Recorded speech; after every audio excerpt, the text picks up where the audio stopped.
Mr. Speaker, I rise today not as a Republican or a Democrat, but as an American.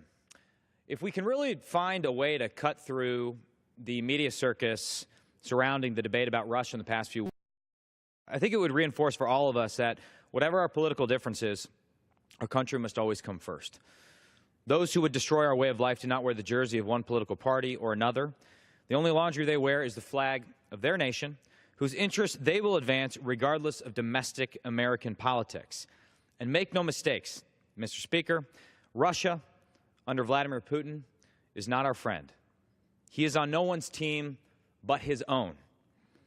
There are concrete steps that we in Congress can take to push back against Russian aggression, both here at home and overseas. To start with, we must pass sanctions on Russia and Iran. The Senate passed the sanctions bill 98-2 just 1 month ago. We need to do the same. No more excuses. We need to vote immediately. Most of all, Congress must reclaim its long-neglected role in foreign policy. Russia is not and will never be a partner in Syria. It has supported and enabled the Assad regime's genocidal war while focusing much of its military campaign against U.S.-supported rebels. At the same time, the growth of Iranian power has deepened the sectarian atmosphere off which ISIS thrives. ISIS and Iran are two sides of the same coin of religious fundamentalism. And to advance our long-term interest in Syria and in the Middle East, we must cease outsourcing our foreign policy to our adversaries, and we can no longer cede a sphere of influence to the Russians and to the Iranians. We here in Congress have a constitutionally mandated role to play. True, we have been derelict in this duty for decades, but we now have an opportunity to reclaim our authority.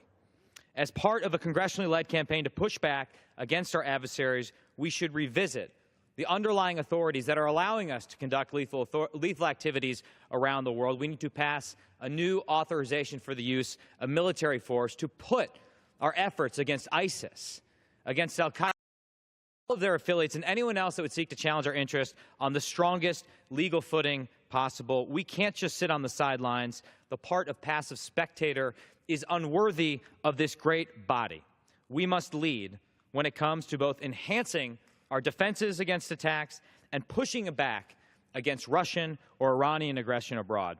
To do otherwise would be to abdicate our responsibility to our constituents, to our nation, and to the oath we all took to protect this country. Thank you, Mr. Speaker. I yield the balance of